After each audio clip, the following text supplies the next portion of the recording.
예, 안녕하십니까. 여러분들의 백만장자입니다. 지금 뉴스에서도 계속 이제 1월 달에, 내년 1월 달에 새로운 배당 정책, 주주환원 정책이 1월 달에 나온다라는 소식이 계속 나오고 있고요. 여러분들에게 지금 내년 1월 달에 저 특별 배당금도 어떻게 되는지 종합적으로 내년 1월 달에 어떤 새로운 주주환원 정책이 나오는지, 예, 그런 부분들도 여러분들과 같이 한번 알아보는 시간, 이 시간을 통해서 한번 가져보도록 하겠습니다. 자, 일단 여러분, 일단은 요걸 일단 먼저 한번 보시기 바랍니다.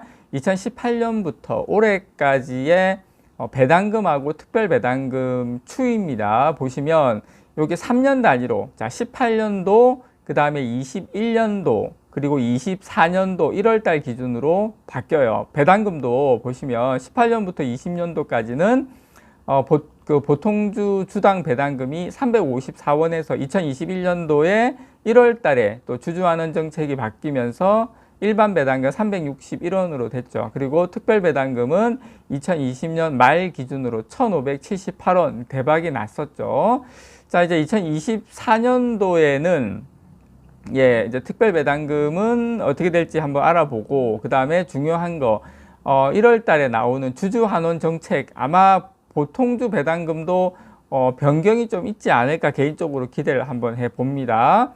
그래서 삼성전자가 이제 3년 단위로 발표를 합니다. 주주환원 정책이. 그래서 올해 회계연도를 끝으로 2020년도를 끝으로 마무리되면서 삼성전자가 지난 이제 2020년 이후 3년 만에 특별 배당을 결정할지에 대한 투자자들의 시선이 쏠리고 있습니다. 뭐 그거는 제가 여러분들 댓글을 봐서도 충분히 알 수가 있는 내용이죠. 자, 삼성전자는 그동안 잉여 현금 흐름을 기준으로 배당금을 결정을 해 왔고요.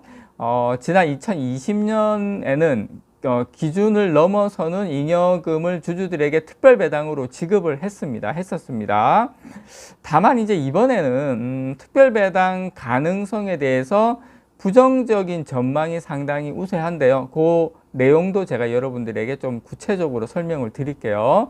그래서 올해는 이익이 줄었고 투자가 늘어나면서 배당의 기준이 되는 이 잉여 현금 흐름이 급격하게 악화가 됐습니다. 그래서 일각에서는 향후 3년간 오히려 배당금이 축소될 수 있다는 우려도 나오고 있는데, 하지만 제가 봤을 때는 지금 오너 일가의 상속세 납부 이슈가 있기 때문에 배당 삭감까지는 가지 않을 것으로 봅니다. 그리고 지금 올해 연말, 그러니까 내년부터는 삼성전자 실적도 상당히 좋아질 거기 때문에 그런 우려는 안 해도 된다라고 일단 말씀을 좀 드리고 싶고, 자, 먼저 지금 이야기가 막 나오고 있는 거, 지금 삼성전자의 새로운 주주환원 정책 1월 달에 나온다, 이렇게 이야기 나오고 있는데, 지금 흘러나오는 소식을 보면 배당 확대, 그러니까 특별 배당보다는 일반 배당금이 조금 확대될 거 아니냐, 배당 금액 361원에서 확대될 거 아니냐라는 이야기가 좀 나오고 있고, 그 다음에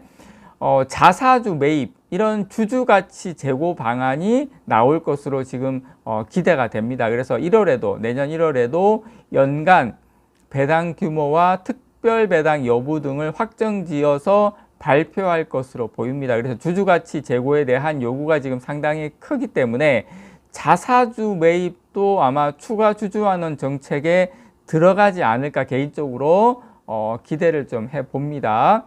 어쨌든 삼성전자가 3개년 단위로 삼성전자 배당금 2021년부터 지금까지 보통주 한 주당 361원을 지급을 하고 있습니다. 삼성전자 배당 정책의 기준이 제일 중요한 게 여러분 요겁니다.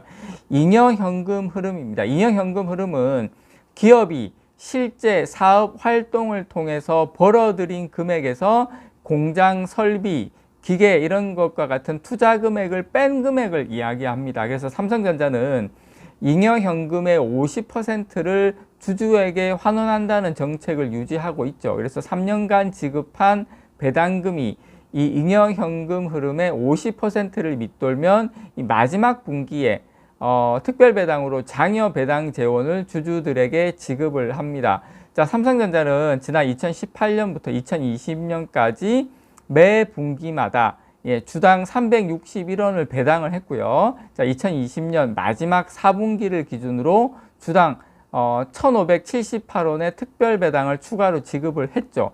그래서 삼성전자 특별 배당에 대한 기대는 지난 2020년 말 주가를 끌어올리는 원동력이 됐고, 삼성전자 주가는 2020년 12월 배당락일에도 급등을 했습니다. 그때는 엄청났죠.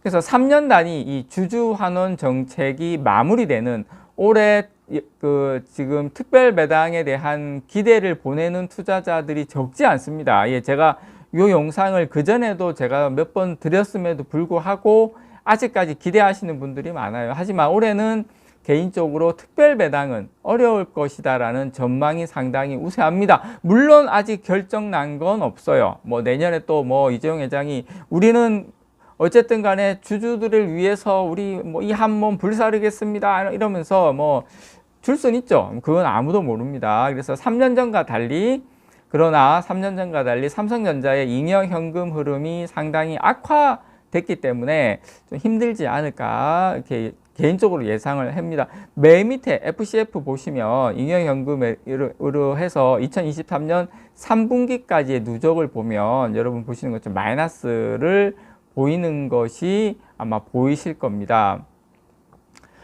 잉여연금 흐름을 계산하는 기준은 세 가지가 있는데, 우선 가장 보수적인 산출하는 방식은 영업활동으로 인한 현금 흐름, 요거에서 투자 활동으로 인한 현금 흐름을 빼는 방법이고요. 두 번째는 영업 활동으로 인한 현금 흐름에서 자본적 지출, 캐펙스를 빼는 방식입니다. 그래서 순이익에서 감가상각비를 더한 다음에 자본적 지출과 순운전 자본 증감 금액을 각각 이제 빼는 방식도 있죠.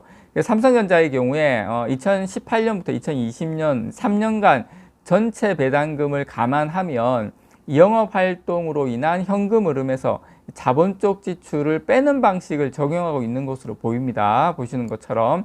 그래서 현금 흐름에서 자본적 지출을 빼는 방식, 이 방식을 적용하면 3년간 잉여 현금 흐름은 85조 정도였고, 특별 배당은 18년도에서 20년간 3년간 총 배당금은 39조 한 5,700억 정도입니다. 자, 같은 방식으로 계산을 해보면 여기서부터가 중요하죠.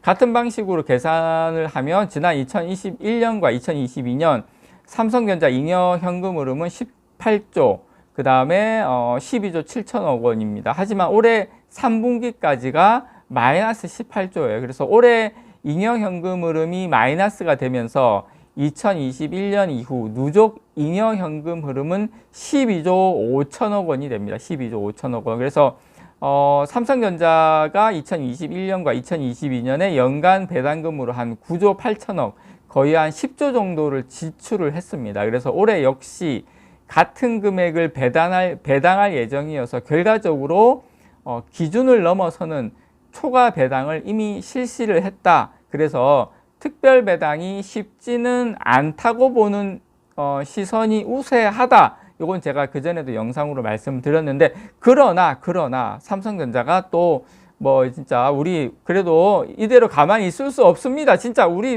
진짜 여러분들을 너무 사랑합니다 이러면서 뿌릴 수는 있어요. 그럴 가능성이 없는 건 아닌데, 제가 봤을 때는 희박하다라는 거 일단은 기본적으로 깔았으면 좋겠다. 우리가 기대 안 하고 있다가 받는 거하고 기대를 하고 있다가 받는 거하고는 조금 차이가 있다, 이렇게 좀 말씀을 드립니다. 그래서 삼성전자는 내년 초 실적 발표와 더불어 향후 3년, 즉 이제 2024년부터 2026년에 대한 주주환원 정책을 공개할 것으로 보이는데요. 어쨌든 지난 2018년에서 2020년은 특별 배당을 제외하고 매년 한 10조 원의 배당을 지급을 했고, 2021년 초 발표 당시에는 3년간 거의 이제 한 10조 원 정도 배당을 발표하겠다고 했죠. 그래서 2021년 초 발표로 배당 금액이 늘어나면서 삼성전자가 분기 배당이 354원에서 361원으로 늘어났어요.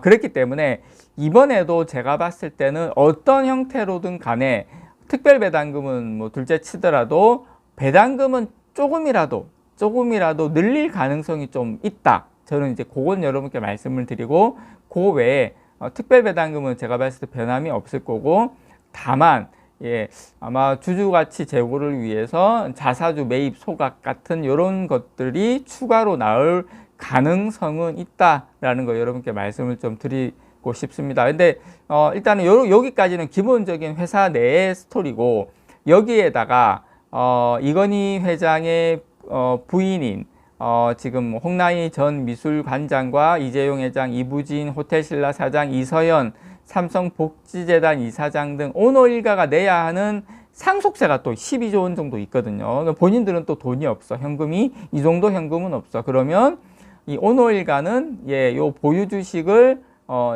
지금 납부해서 계속 상속세를 납부를 해야 되는데, 이 상속세가 내야 할, 이재용 회장만 보더라도 내야 할 상속세가 한 3조 원에 달합니다. 매년 한 5천억 정도 상속세를 납부를 해야 되기 때문에 기본적으로 이 배당금이 좀 나와줘야 된다. 그래서 이 배당금으로 상속세를 납부해야 되기 때문에 어떤 형태로든 간에 배당금은 줄이지는 않는다, 최소한. 그리고 어떤 형태로든 간에 늘릴 가능성이 높다라는 거 여러분들께 깨알같이 전달을 좀 드립니다. 이상 여러분들의 백만장자였습니다. 사랑합니다, 여러분.